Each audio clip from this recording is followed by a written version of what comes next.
Hello YouTube!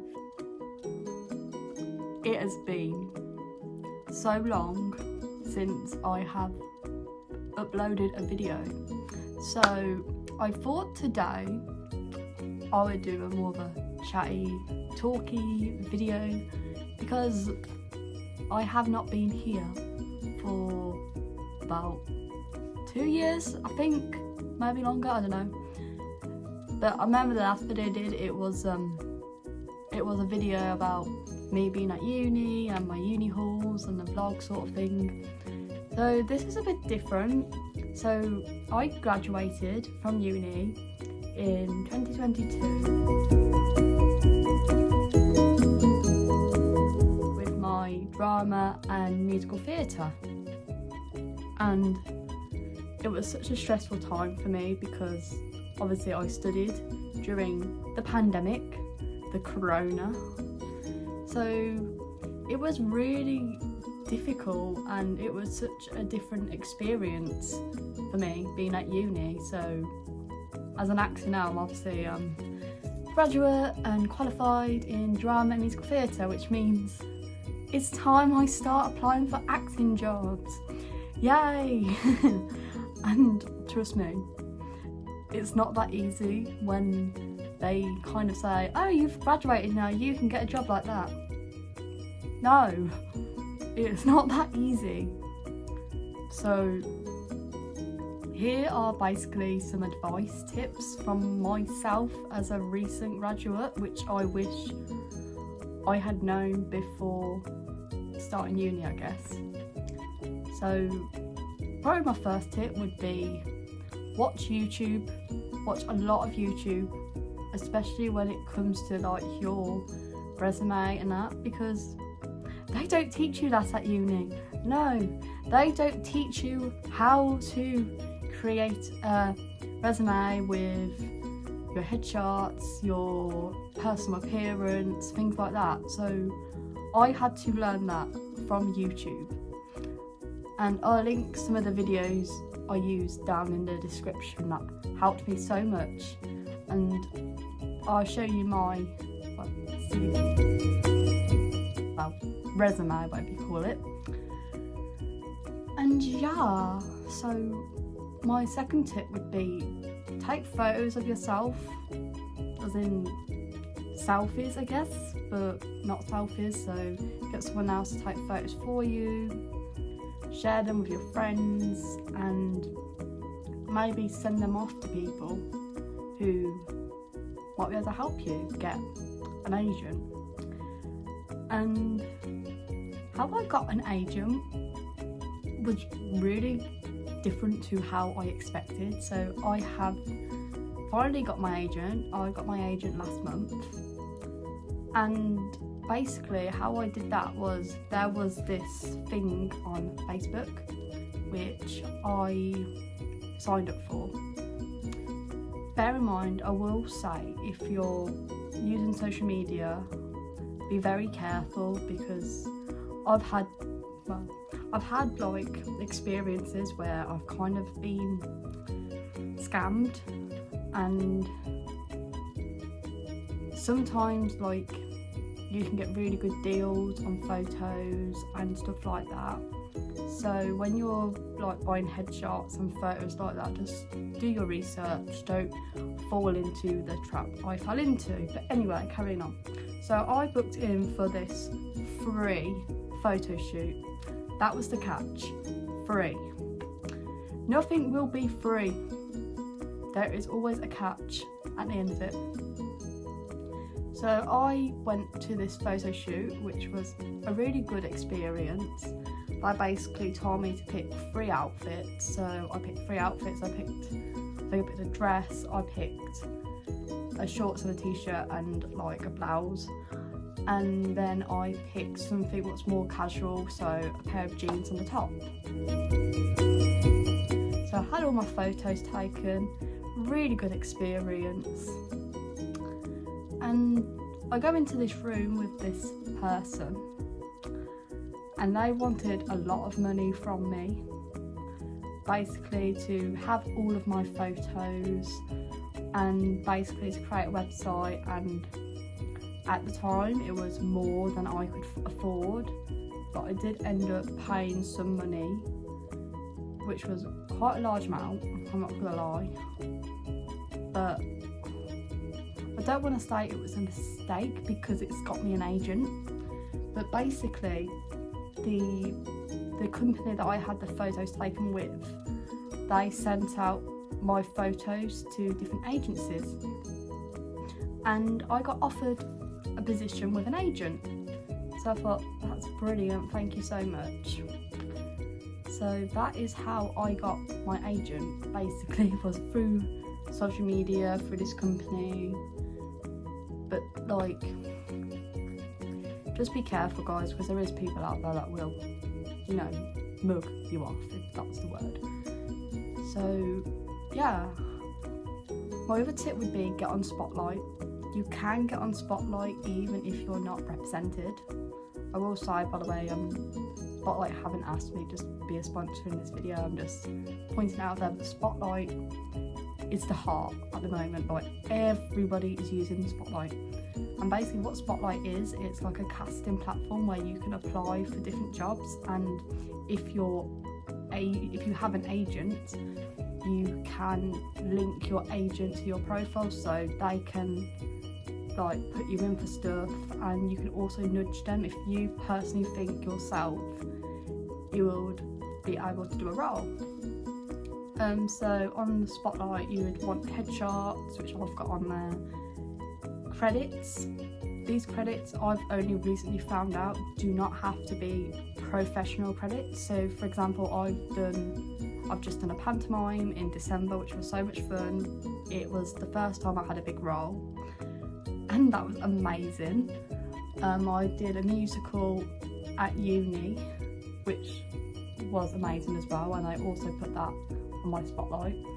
I also did a musical over Zoom, which was weird because this was during the COVID pandemic, where we was not allowed to use the theatres, we was not allowed to be more than 5 feet or something, 5 centimetres next to each other. So that kind of got me learning about how to act for a camera, for example, whereas you do not look at the lens like this.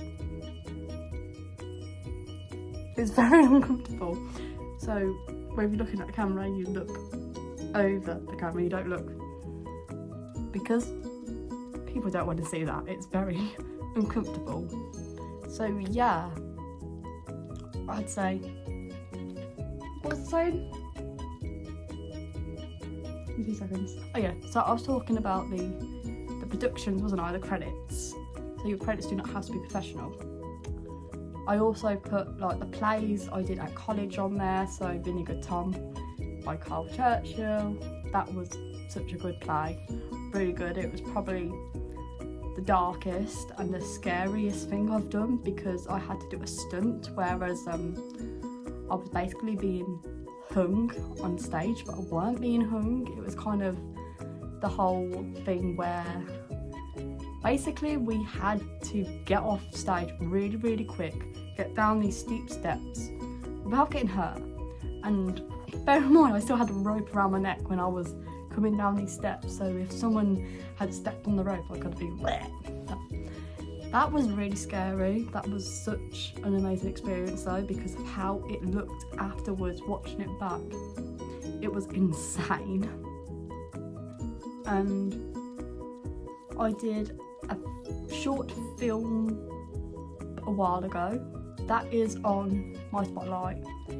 Now I would say it's on there only because that's the only film work I've done. I'm not personally happy with it myself, and obviously I've been told by like professionals that if you're not happy with content on your Spotlight, our agency is going to be happy with it themselves. So it's literally on there to show that yes, I've been in front of a camera, I know how to do it, sort of thing. And just make sure the content you are putting on there is suitable for your character, for you, what you look like now. For example, I used to have red hair, and so I had to update my headshots, whereas I love my old headshots, but my hair's not red anymore, as you can see. So what else is there? I don't really do talking videos that often, you know, and I might start doing this more often if I get any likes and that, but what else would I suggest? Okay, I only found this out 2 days ago. You can reach out to agents, to producers, to filmmakers. There is nothing wrong with that. Like, networking nowadays is really big, especially on social media, but be careful on social media, which is another thing I would kind of say that I've kind of had the experience with, whereas people have said, oh, I'm this person, but they're not that person, and then it's hurtful, especially, you know, if it's somebody you've looked up to your entire life, pretty much. But yeah, so networking is important. Go to networking events, which is what I'm planning to do in the future, is go to more, because the event I went to in London, the Actors Pro Experience, was really good because there were so many people there. There was workshops, I got to be behind the camera. I'll put that in here as well. I can't believe you're here. That was so much fun.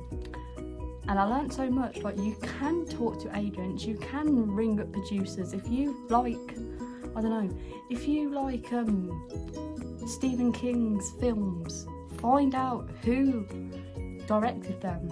Send that director a message saying, hi, I've watched this movie and I would like to work on this project with you in the future. Don't say it like that.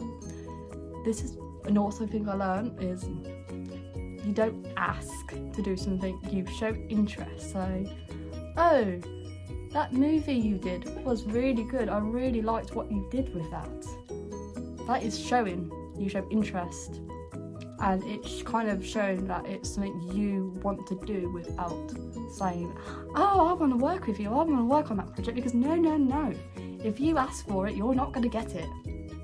You need to show that you want it without being too pushy. Like, yes, you have to be pushy to get attention, but there's that whole thing, isn't there? You ask, you don't get.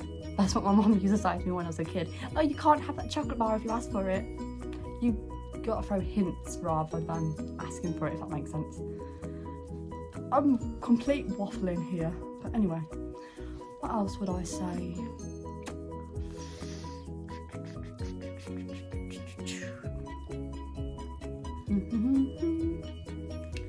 I just basically say community as well. Communicate with people who are in the same boat as you, you know, get together, film stuff. And what I was also told the other day is you do not have to have loads of money to film something. You can film something on your phone. You know, I'm filming this video now, look. It's not the best quality, but you can see my face, that lighting. You know, I'm using daylight as well, even though it's getting dark now. White screen, you know, you can use a white wall and project something onto the back of it. You do not have to have green screens, big bright lights, good cameras. Just film content. And also, I was told, edge away from short films. What was it, the word they said? Webisodes. So basically, webisodes are really small pieces which hooks people in. So if you're only doing like a 2-minute, 5-minute scene, you can get people hooked just like that, because they're going to want to watch the next one and the next one and the next one, because if you don't catch their attention within the first few seconds, you're not getting the job. So yeah. Oh, I've completely waffled in this video. I have. But yeah, this is my first attempt at proper YouTube, and I'm going to see how very far I get. Bye!